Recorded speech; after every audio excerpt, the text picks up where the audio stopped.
I have a system. 14 years at Intake Station 7 will do that to you. Every crate that moves through the Varath corridor's mid-lane connector passes my counter. I weigh it, I log it, I stamp it. I have a precise and particular relationship with every form in the Colonial Compact's intake library. And that relationship is this. I know which ones matter, and I know which ones the Bureau uses to pretend they matter when they don't. You learn the difference.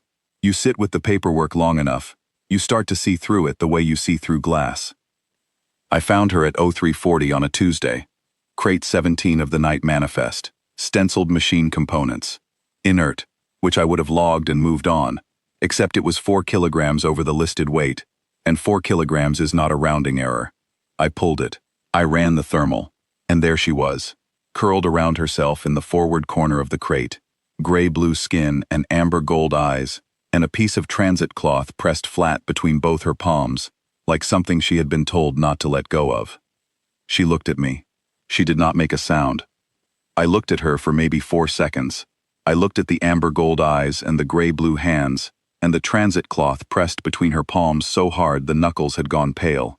I looked at the way she was sitting, not crouched, not cowering, but contained, like something that had decided to be still, because being still was the only form of control left to it. Then I looked at the manifest clock. 0341. Here is what I did not do. I did not call the duty officer. I did not flag the crate for bureau review. I did not stand in the corridor running numbers on whether this was going to be a problem. I pulled the crate to the processing alcove. I poured half my coffee into the spare mug I keep for shift handovers, and I set it on the floor at child height. Then I sat down at my terminal, and I filed a biological welfare discovery report under Colonial Compact Code Section 7, Subclause 3, cross-reference to the Corridor Health and Safety Accord, Article 14. I filed it at 0343. That timestamp is going to matter. I knew it would matter. I have been filing forms in this station for 14 years, and I knew in my body the way you know, a coming shift change that someone was going to arrive who wanted that timestamp to not exist. The child drank some of the coffee. She wrinkled her nose at it. I told her the flavor was called industrial, and she could take it or leave it, and something about the flatness of the delivery made her exhale a small sound that was almost, not quite, a laugh. She set the mug back down with both hands, careful, like she'd been taught that borrowed things go back the way they came. She unfolded the transit cloth while I worked. I could see from the corner of my eye that it was covered in pressed marks, not writing, exactly, a repeated indent, like someone had pushed an address code into the fabric, over and over, with a thumbnail, until the shape lived in the weave. I recognized the pattern of a resettlement coordinate. I recognized it because I have logged enough of them to know what a parent's last act looks like when they're out of options and out of time. I did not say anything about it. I filed 4 more forms. At 0611, the Bureau arrived. 2 agents, Senior Agent Orvith Moss, and a junior I don't remember the name of, which is fine, because he spent the whole morning agreeing with everything the senior said.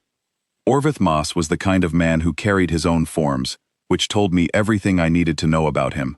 He set a biological intake order on my counter, with the particular energy of someone who believes that the weight of a document is the same thing as authority. I looked at it. I looked at him. You'll need to log the BIO-7 first, I said. I can't process a biological intake order against an entity already under a welfare hold without the BIO-7 prior assessment form on file.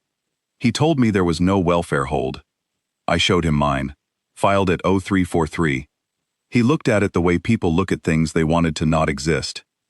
The hold is superseded, he said, by a biological intake order issued under Bureau authority. It would be, I said, if you'd filed the intake order before the welfare hold. You filed it at 0558. The hold preceded it by 2 hours and 15 minutes. The Accord Article 14 provision is explicit. A welfare hold filed within the discovery window supersedes any subsequent classification order until the hold period expires or is formally contested through the Corridor Resettlement Arbitration Panel. He told me he wasn't familiar with that provision. I know, I said. Most people aren't. He wanted to see my supervisor.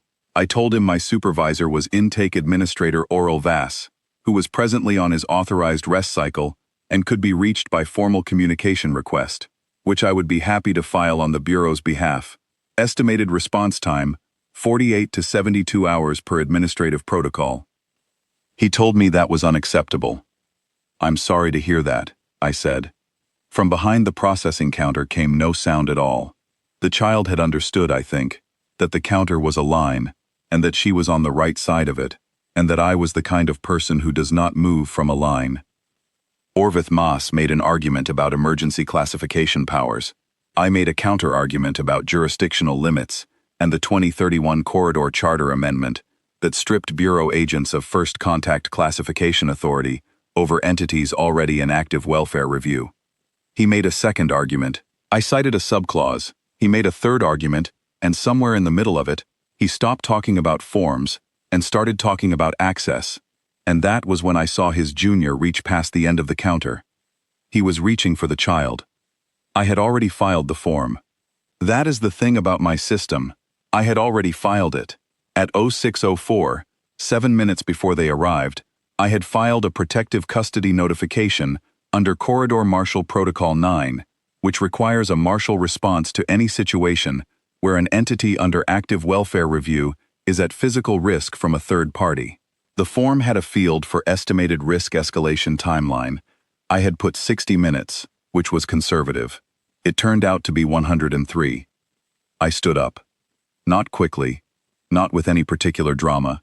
I stood up the way you stand up when you have been sitting at the same terminal for 14 years, and you know exactly what the space around that counter looks like, and you know that you are between the junior agent's hand and the child, and you know that your own hand is resting on the Corridor Marshal Emergency Notification Panel, and you know that 3 marshal officers are currently 11 minutes out on a priority response. Take your hand back, I said, or I add physical interference with a welfare hold to the incident log I'm already building. He took his hand back. They waited. They did not look comfortable.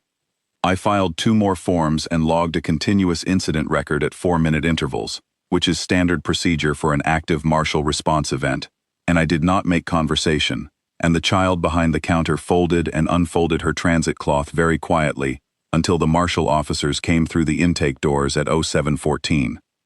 The Corridor Classification Bureau filed a formal complaint. It was reviewed and dismissed on procedural grounds by the Corridor Resettlement Arbitration Panel, a process that took 61 days and generated more paperwork than I have produced in any single month of my career, which is saying something. I read every page.